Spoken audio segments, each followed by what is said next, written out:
श्री परमात्मने नमः। यथार्थ गीता श्रीमद्भगवत गीता अथ सप्तदशो अध्याय। अध्याय 16 के अंत में योगेश्वर श्री कृष्ण ने स्पष्ट कहा कि काम, क्रोध और लोभ के त्यागने पर ही कर्म आरंभ होता है, जिसे मैंने बार बार कहा है। जिस नियत कर्म को बिना किए न सुख, न सिद्धि और न परम गति ही मिलती है। इसलिए अब तुम्हारे लिए कर्तव्य और अकर्तव्य की व्यवस्था में कि क्या करूं क्या न करूं, इसके संबंध में शास्त्र ही प्रमाण है, कोई अन्य शास्त्र नहीं, बल्कि इति गुह्यतमं शास्त्रमिदम्। गीता स्वयं शास्त्र है। अन्य शास्त्र भी हैं, किंतु यहां इसी गीता शास्त्र पर दृष्टि रखें, दूसरा न ढूंढने लगे। दूसरी जगह ढूंढेंगे तो यह क्रमबद्धता नहीं मिलेगी, अतः भटक जाएंगे। इस पर अर्जुन ने प्रश्न किया। अर्जुन उवाच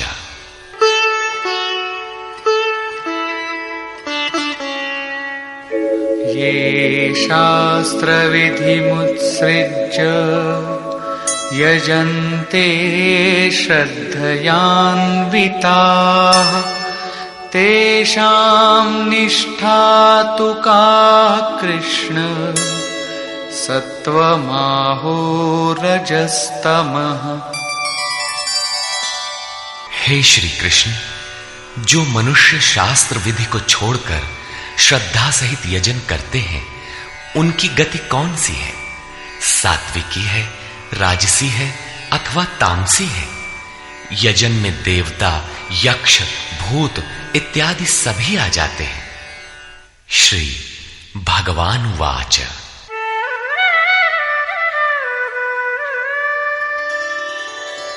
त्रिविधा भवति श्रद्धा देहिनां सा स्वभावजा सात्विकी राजसी चैव तामसी चेति तां शृणु।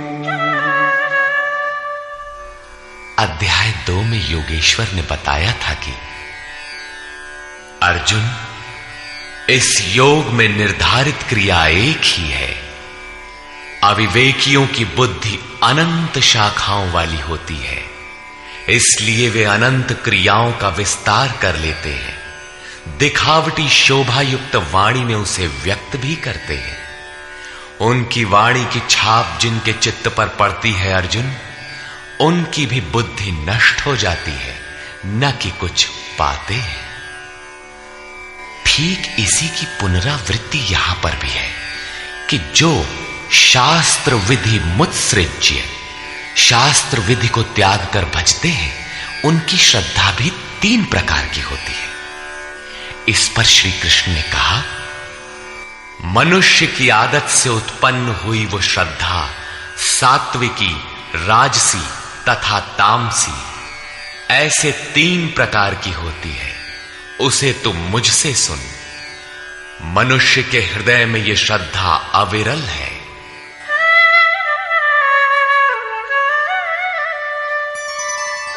सत्वानुरूपा सर्वस्य श्रद्धा भवति भारत श्रद्धामयोऽयं पुरुषो यो यच्छ्रद्धः स एव सः।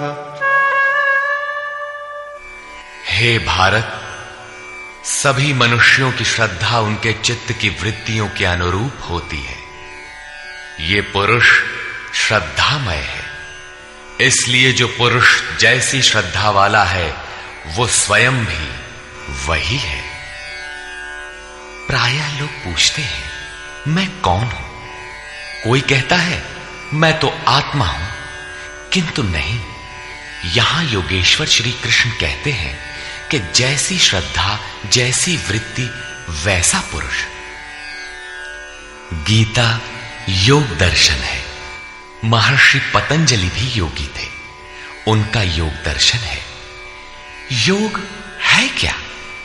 उन्होंने बताया, योगश्चित्त वृत्ति निरोधा, चित्त की वृत्तियों का सर्वथा रुक जाना योग है।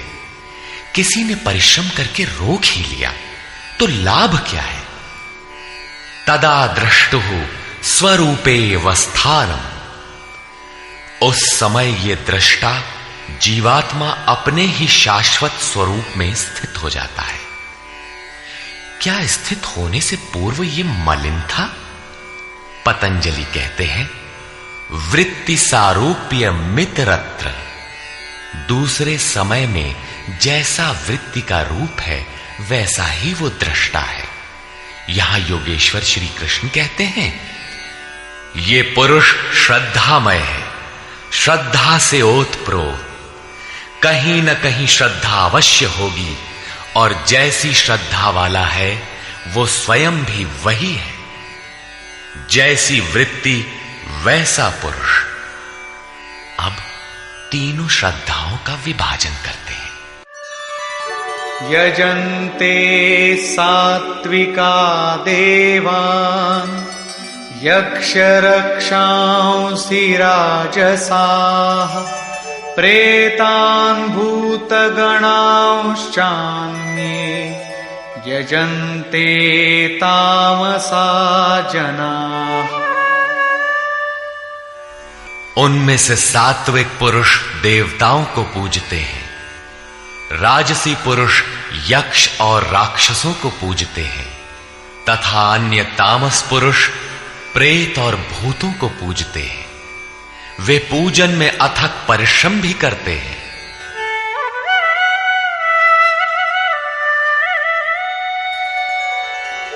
अशास्त्र विहितं घोरं तप्यन्ते ये तपोजनाः दम्भाहंकार संयुक्ताः कामरागबलान्विताः।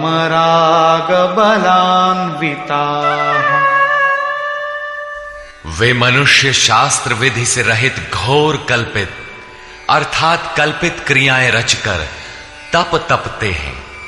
दंभ और अहंकार से युक्त, कामना और आसक्ति के बल से बंधे हुए, कर्षयन्तः शरीरस्थं भूतग्राममचेतसः मां चैवान्तः शरीरस्थं तान् विद्यासुरनिश्चयान्। वे शरीर रूप में स्थित भूत समुदाय को और अंतःकरण में स्थित मुझ अंतर्यामी को भी कृश करने वाले हैं, अर्थात दुर्बल करने वाले हैं। आत्मा प्रकृति के दरारों में पड़कर विकारों से दुर्बल और यज्ञ साधनों से सबल होती है। उन अज्ञानियों अर्थात अचेतों को निश्चय हेतु असुर जान, अर्थात वे सब के सब असुर हैं। प्रश्न पूरा हुआ। शास्त्र विधि को त्याग कर भजने वाले सात्विक पुरुष देवताओं को, राजसी पुरुष यक्ष राक्षसों को और तामसी पुरुष भूत प्रेतों को पूजते हैं। केवल पूजते ही नहीं, घोर तप तपते हैं। किंतु अर्जुन, शरीर रूप से भूतों को और अंतर्यामी रूप से स्थित मुझ परमात्मा को दुर्बल करने वाले हैं, मुझसे दूरी पैदा करते हैं, न कि भजते हैं। उनको तू असुर जान, अर्थात देवताओं को पूजने वाले भी असुर ही हैं। इससे अधिक कोई क्या कहेगा? अतः जिसके ये सभी अंश मात्र हैं, उन मूल एक परमात्मा का भजन करें। इस पर परम योगेश्वर श्री कृष्ण ने बारंबार बल दिया है।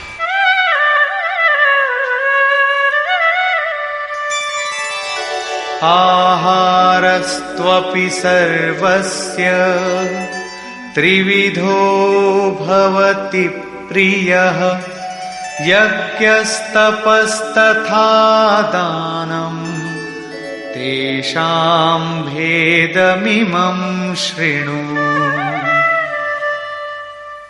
अर्जुन, जैसे श्रद्धा 3 प्रकार की होती है, वैसे ही सबको अपनी अपनी प्रकृति के अनुसार भोजन भी 3 प्रकार का प्रिय होता है, और वैसे ही यज्ञ, तप और दान भी 3-3 प्रकार के होते हैं। उनके भेद को तू मुझसे सुन। पहले प्रस्तुत है आहार। आयु सत्वबलारोग्य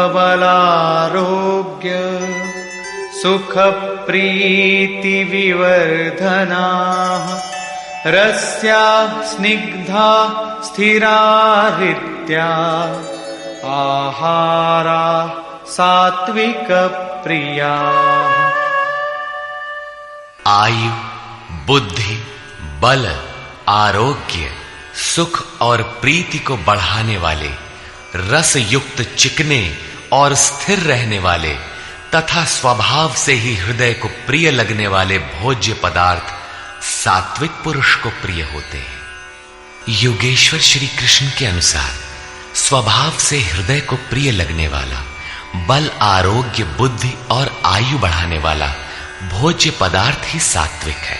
जो भोज्य पदार्थ सात्विक है, वही सात्विक मनुष्य को प्रिय होता है। कट्वं ललवणात्युष्ण तीक्ष्ण रूक्ष विदाहिनः आहारा राजसस्येष्टा दुःख शोकामय प्रदाः। कड़वे, खट्टे, अधिक नमकीन, अत्यंत गर्म, तीखे, रूखे, दाहकारक और दुख, चिंता तथा रोगों को उत्पन्न करने वाले आहार राजस पुरुष को प्रिय होते हैं।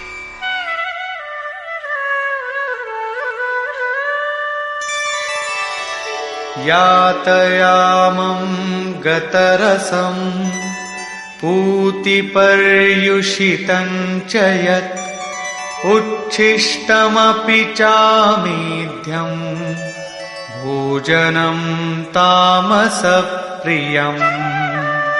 जो भोजन 1 प्रहर अर्थात 3 घंटे से अधिक पहले का बना हुआ है, गत रसम, रस रहित, दुर्गंध युक्त, बासी, उच्छिष्ट अर्थात जूठा और अपवित्र भी है, वो तामस पुरुष को प्रिय होता है।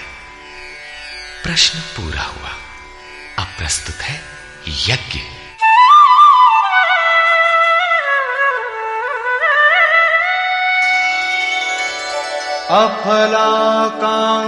अफलाकांक्षिभिर्यज्ञो विधिदृष्टो य ईज्यते यष्टव्यमेवेति मनः समाधाय स सात्विकः। जो यज्ञ विधि दृष्ट शास्त्र विधि से निर्धारित किया गया है, जैसा पीछे अध्याय 3 में यज्ञ का नाम लिया, अध्याय 4 में यज्ञ का स्वरूप बताया कि बहुत से योगी प्राण को अपान में, अपान को प्राण में हवन करते हैं। प्राण अपान की गति निरोध कर प्राणों की गति स्थिर कर लेते हैं, संयमाग्नि में हवन करते हैं। इस प्रकार यज्ञ के 14 सोपान बताए, जो सब के सब ब्रह्म तक की दूरी तय करा देने वाली एक ही क्रिया की ऊंची नीची अवस्थाएं हैं। संक्षेप में यज्ञ चिंतन विशेष की प्रक्रिया का चित्रण है, जिसका परिणाम सनातन ब्रह्म में प्रवेश है, जिसका विधान इस शास्त्र में किया गया है।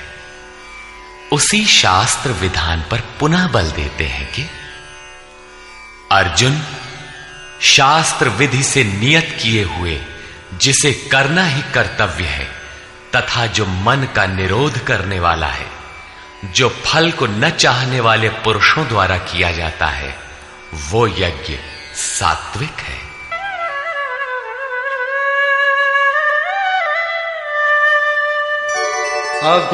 अभिसंधाय तु फलम् दम्भार्थमपि चैव यत् ईज्जते भरतश्रेष्ठ तं यज्ञं विद्धि राजसम्।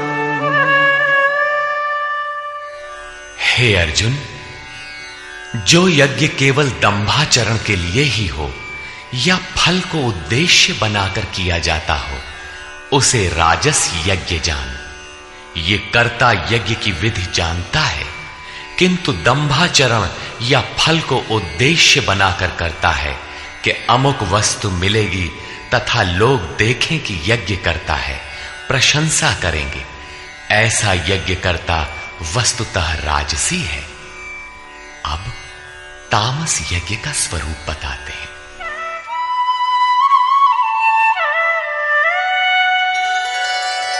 विधिहीनमसृष्टान्नम् मन्त्रहीनमदक्षिणम् श्रद्धाविरहितं यज्ञं तामसं परिचक्षते। जो यज्ञ शास्त्र विधि से रहित है, जो अन्न अर्थात परमात्मा की सृष्टि कर सकने में असमर्थ है, मन को अंतराल में निरुद्ध करने की क्षमता से रहित है, दक्षिणा अर्थात सर्वस्व के समर्पण से रहित है तथा जो श्रद्धा रहित है, ऐसा यज्ञ तामस यज्ञ कहा जाता है। ऐसा पुरुष वास्तविक यज्ञ को जानता ही नहीं। अब प्रस्तुत है तप। देवद्विज गुरु प्राज्ञ पूजनं शौचमार्जवम् ब्रह्मचर्यमहिंसा च शारीरं तप उच्यते। परम देव परमात्मा द्वैत पर जय प्राप्त करने वाले द्विज सद्गुरु और ज्ञानी जनों का पूजन पवित्रता, सरलता, ब्रह्मचर्य तथा अहिंसा शरीर संबंधी तप कहा जाता है। शरीर सदैव वासनाओं की ओर बहकता है, इसे अंतःकरण की उपर्युक्त वृत्तियों के अनुरूप तपाना शारीरिक तप है।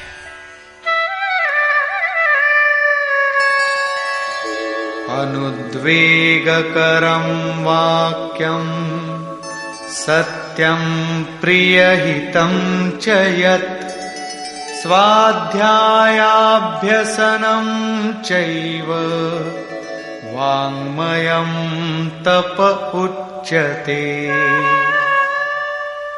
उद्वेग न पैदा करने वाला, प्रिय, हितकारक और सत्य भाषण तथा परमात्मा में प्रवेश दिलाने वाले शास्त्रों के चिंतन का अभ्यास, नाम जप, ये वाणी संबंधी तप कहा जाता है।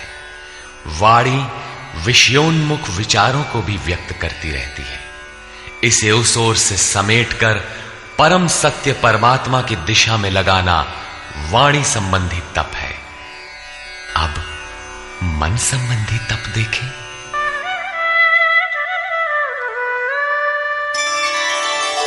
मनः प्रसादः सौम्यत्वम् मौनमात्मविनिग्रहः भावसंशुद्धिरित्येतत् तपो मानसमुच्यते। मन की प्रसन्नता, सौम्य भाव, मौन अर्थात इष्ट के अतिरिक्त अन्य विषयों का स्मरण भी न हो, मन का निरोध, अंतःकरण की सर्वथा पवित्रता, ये मन संबंधी तप कहा जाता है। उपर्युक्त तीनों अर्थात शरीर, वाणी और मन का तप मिलाकर एक सात्विक तप है।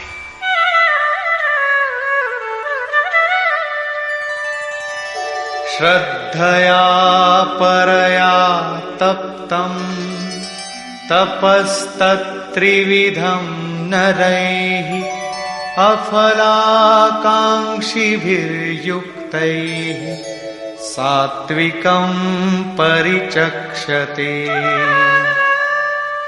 फल को न चाहते हुए अर्थात निष्काम कर्म से युक्त पुरुषों द्वारा परम श्रद्धा से किए हुए उपर्युक्त तीनों तपों को मिलाकर सात्विक तप कहते हैं। अब प्रस्तुत है राजस तप।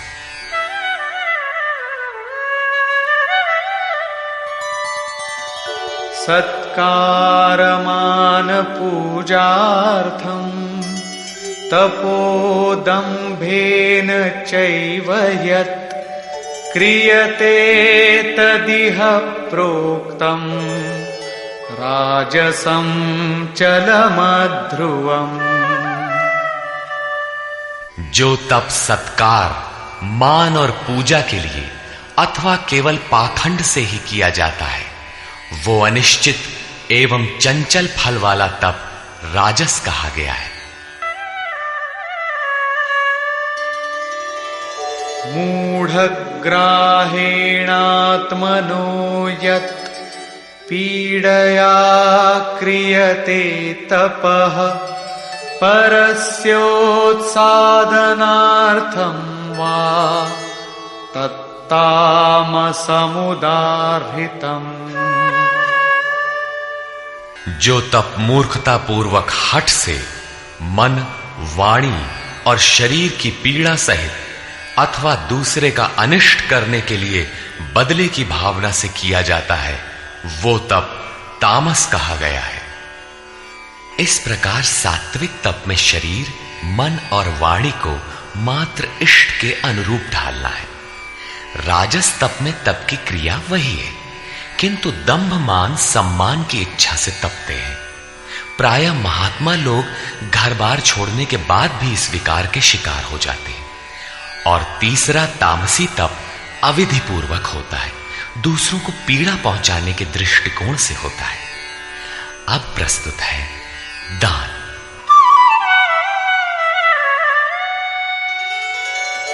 दातव्यमिति यद्दानं दीयतेऽनुपकारिणे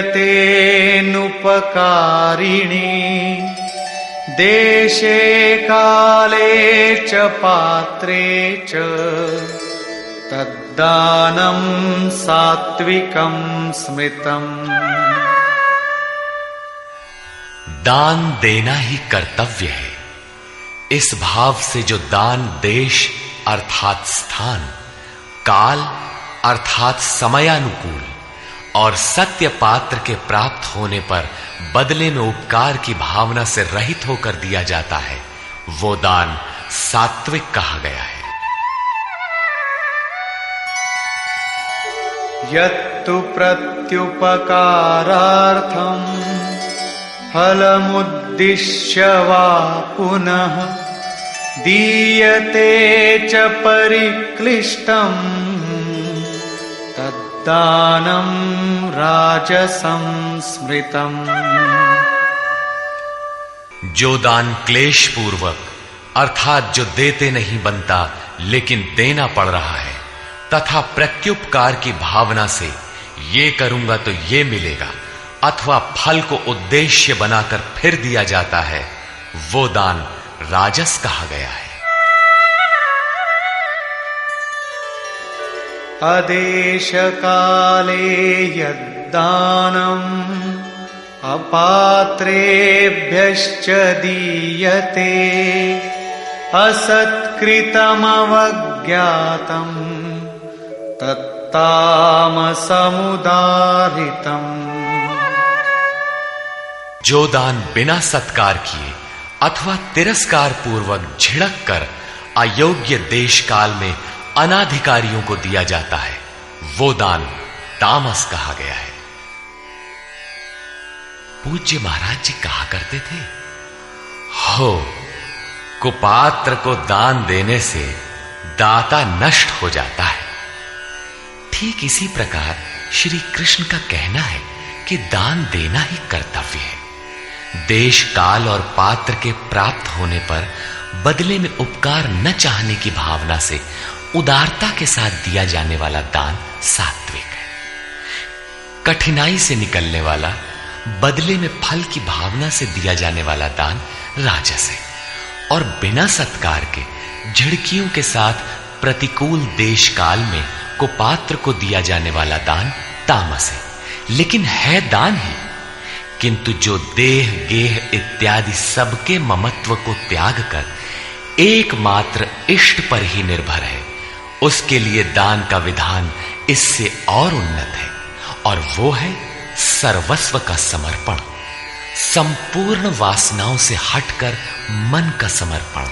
जैसा कि श्री कृष्ण ने कहा है, मय्येव मन आधत्स्व, अतः दान नितांत आवश्यक है। अब प्रस्तुत है ओम तत् और सत का स्वरूप।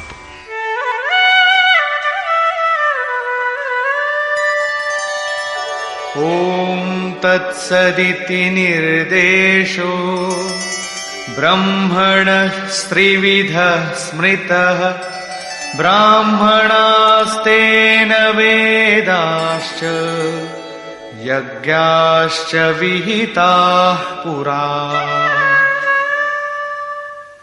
अर्जुन, ओम तत् और सत ऐसा 3 प्रकार का नाम ब्रह्मणः निर्देशः स्मृतः, ब्रह्म का निर्देश करता है, स्मृति दिलाता है, संकेत करता है और ब्रह्म का परिचायक है।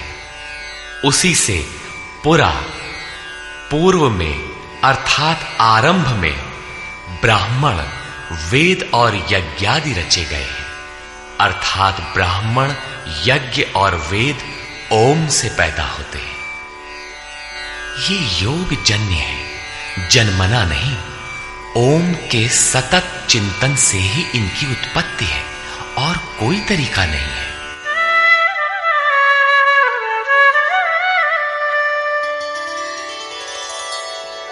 तस्मादोमित्युदाहृत्य यज्ञदान तपः क्रियाः प्रवर्तन्ते विधानोक्ता सततं ब्रह्मवादिनाम्।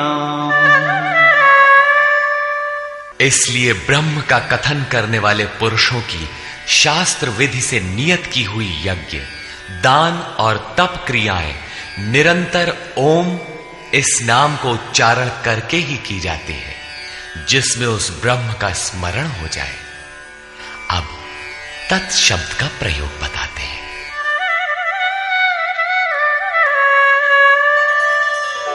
तदित्यनभिसन्धाय फलं यज्ञ तपः क्रियाः दान क्रियाश्च विविधाः क्रियन्ते मोक्षकांक्षिभिः। तत् अर्थात वो, अर्थात परमात्मा ही सर्वत्र है। इस भाव से फल को न चाहकर शास्त्र द्वारा निर्दिष्ट नाना प्रकार की यज्ञ, तप और दान की क्रियाएं परम कल्याण की इच्छा करने वाले पुरुषों द्वारा की जाती है। तत् शब्द परमात्मा के प्रति समर्पण सूचक है, अर्थात जब तो ओम का कीजिए, यज्ञ, दान और तप की क्रियाएं उस पर निर्भर होकर करें। अब सत के प्रयोग का स्थल बताते हैं।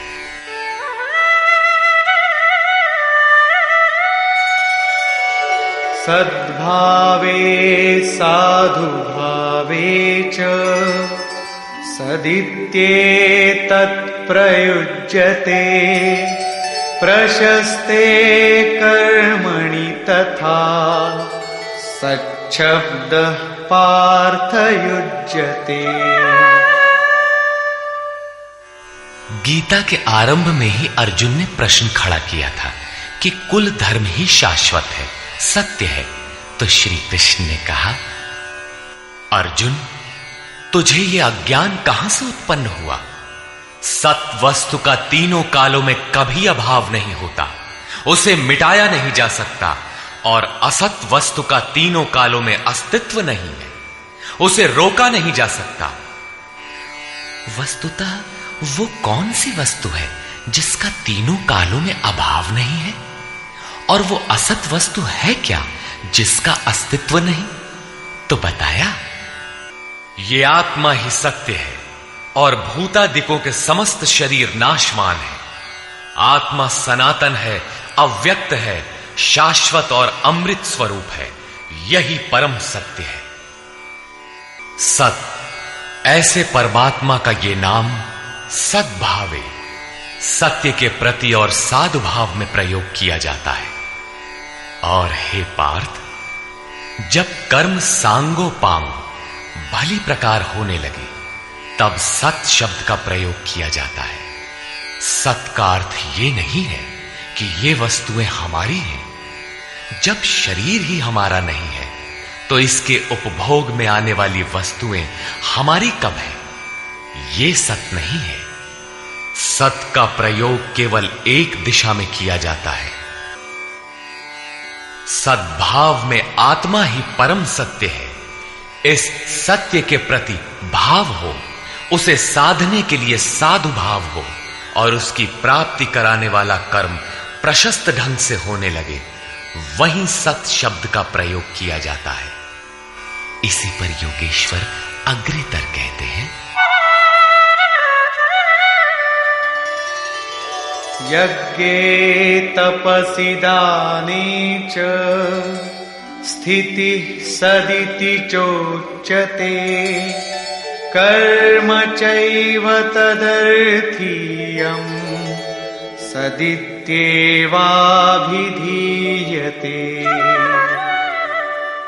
यज्ञ, तप और दान को करने में जो स्थिति मिलती है, वो भी सत्य है, ऐसा कहा जाता है।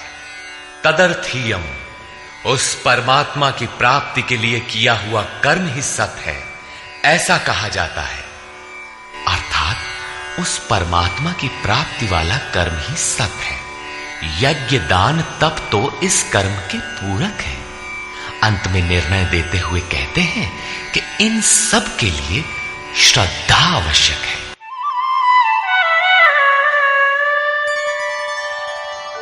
अश्रद्धया हुतं दत्तं तपस्तप्तं कृतं च यत् असदित्युच्यते पार्थ न च तत्प्रेत्य नो इह। हे पार्थ, बिना श्रद्धा के किया हुआ हवन, दिया हुआ दान, तपा हुआ तप और जो कुछ भी किया हुआ कर्म है, वो सब असत है, ऐसा कहा जाता है। वो ना तो इस लोक में और न परलोक में ही लाभदायक है। अतः समर्पण के साथ श्रद्धा नितांत आवश्यक है। निष्कर्ष। अध्याय के आरंभ में ही अर्जुन ने प्रश्न किया कि भगवान जो शास्त्र विधि को त्याग कर और श्रद्धा से युक्त होकर यजन करते हैं, अर्थात लोग भूत भवानी अन्यान्य पूजते ही रहते हैं, तो उनकी श्रद्धा कैसी है? सात्विकी है, राजसी है अथवा तामसी? इस पर योगेश्वर श्री कृष्ण ने कहा, अर्जुन, यह पुरुष श्रद्धा का स्वरूप अर्थात पुतला है। कहीं न कहीं उनकी श्रद्धा होगी ही। जैसी श्रद्धा वैसा पुरुष, जैसी वृत्ति वैसा पुरुष। उनकी वह श्रद्धा सात्विकी, राजसी और तामसी 3 प्रकार की होती है। सात्विकी श्रद्धा वाले देवताओं को राजसी श्रद्धा वाले यक्ष अर्थात जो यश शौर्य प्रदान करें, राक्षसों अर्थात जो सुरक्षा दे सकें का पीछा करते हैं, और तामसी श्रद्धा वाले भूत प्रेतों को पूजते हैं। शास्त्र विधि से रहित इन पूजाओं द्वारा ये तीनों प्रकार के श्रद्धालु शरीर में स्थित भूत समुदाय अर्थात अपने संकल्पों और हृदय देश में स्थित मुझ अंतर्यामी को भी कृश करते हैं, न कि पूजते हैं। उन सबको निश्चय ही तू असुर जान, अर्थात भूत प्रेत यक्ष राक्षस तथा देवताओं को पूजने वाले असुर हैं। देवता प्रसंग को श्री कृष्ण ने यहां तीसरी बार उठाया है। पहले अध्याय 7 में उन्होंने कहा कि अर्जुन, कामनाओं ने जिनका ज्ञान हर लिया है, वही मूढ़ बुद्धि अन्य देवताओं को पूजा करते हैं। दूसरी बार अध्याय 9 में उसी प्रश्न को दोहराते हुए कहा, जो अन्यान्य देवताओं की पूजा करते हैं वे भी मुझे ही पूजते हैं, किंतु उनका वह पूजन अविधि पूर्वक अर्थात शास्त्र में निर्धारित विधि से भिन्न है, अतः वह नष्ट हो जाता है। यहां अध्याय 17 में उन्हें आसुरी स्वभाव वाला कहकर संबोधित किया। श्री कृष्ण के शब्दों में एक परमात्मा की ही पूजा का विधान है। तदनंतर योगेश्वर श्री कृष्ण ने 4 प्रश्न लिए। आहार, यज्ञ, तप और दान। आहार 3 प्रकार के होते हैं। सात्विक पुरुष को तो आरोग्य प्रदान करने वाले, स्वाभाविक प्रिय लगने वाले स्निग्ध आहार प्रिय होते हैं। राजस पुरुष को कड़वे, तीक्ष्ण, उष्ण, चटपटे, रोगवर्धक आहार प्रिय होते हैं। तामस पुरुष को जूठा, बासी और अपवित्र आहार प्रिय होता है। शास्त्र विधि से निर्दिष्ट यज्ञ अर्थात जो आराधना की अंतः क्रियाएं हैं, जो मन का निरोध करता है, फलाकांक्षा से रहित, वह यज्ञ सात्विक है। दंभ प्रदर्शन तथा फल के लिए किए जाने वाला वही यज्ञ राजस है और शास्त्र विधि से रहित मंत्र, दान तथा बगैर श्रद्धा से किया हुआ यज्ञ तामस है। परमदेव परमात्मा में प्रवेश दिलाने वाली सारी योग्यताएं जिनमें हैं, उन प्राज्ञ सद्गुरु की अर्चना, सेवा और अंतःकरण से अहिंसा, ब्रह्मचर्य और पवित्रता के अनुरूप शरीर को तपाना शरीर का तप है। सत्य, प्रिय और हितकर बोलना वाणी का तप है और मन को कर्म में प्रवृत्त रखना, इष्ट के अतिरिक्त विषयों के चिंतन में मन को मौन रखना मन संबंधी तप है। मन, वाणी और शरीर तीनों मिलाकर इस ओर तपाना सात्विक तप है। राजस तप में कामनाओं के साथ उसी को किया जाता है, जबकि तामस तप शास्त्र विधि से रहित स्वेच्छाचार है। कर्तव्य मानकर देश, काल और पात्र का विचार करके श्रद्धा पूर्वक दिया गया दान सात्विक है। किसी लाभ के लोभ में कठिनाई से दिया जाने वाला दान राजस है और झिड़क कर कुपात्र को दिया जाने वाला दान तामस है। ओम, तत् और सत का स्वरूप बताते हुए योगेश्वर श्री कृष्ण ने कहा कि ये नाम परमात्मा की स्मृति दिलाते हैं। शास्त्र विधि से निर्धारित तप, दान और यज्ञ आरंभ करने में ओम का प्रयोग होता है और पूर्ति में ही ओम पिंड छोड़ता है। तत् का अर्थ है वह परमात्मा, उसके प्रति समर्पित होकर ही वह कर्म होता है और जब कर्म धारावाही होने लगे तब सत का प्रयोग होता है। भजन ही सत है। सत के प्रतिभाव और साधुभाव में ही सत का प्रयोग किया जाता है। परमात्मा की प्राप्ति करा देने वाले कर्म, यज्ञ, दान और तप के परिणाम में भी सत का प्रयोग है और परमात्मा में प्रवेश दिला देने वाला कर्म निश्चय पूर्वक सत है। किंतु इन सब के साथ श्रद्धा आवश्यक है। श्रद्धा से रहित होकर किया हुआ कर्म, दिया हुआ दान, तपा हुआ तप न इस जन्म में लाभकारी है न अगले जन्मों में ही। अतः श्रद्धा अपरिहार्य है। संपूर्ण अध्याय में श्रद्धा पर प्रकाश डाला गया और अंत में ओम, तत् और सत की विशद व्याख्या प्रस्तुत की गई, जो गीता के श्लोकों में पहली बार आया है। अतः ओम तत्सदिति श्रीमद्भगवद गीता सूपनिषत्सु ब्रह्म विद्यायाम योग शास्त्रे श्री कृष्ण अर्जुन संवादे ओम तत्सत् श्रद्धात्रय विभाग योगो नाम सप्तदशो अध्याय। इस प्रकार स्वामी अड़गड़ानंद कृत श्रीमद्भगवद गीता के भाष्य यथार्थ गीता का 17वां अध्याय पूर्ण होता है। हरि ओम तत्सत्।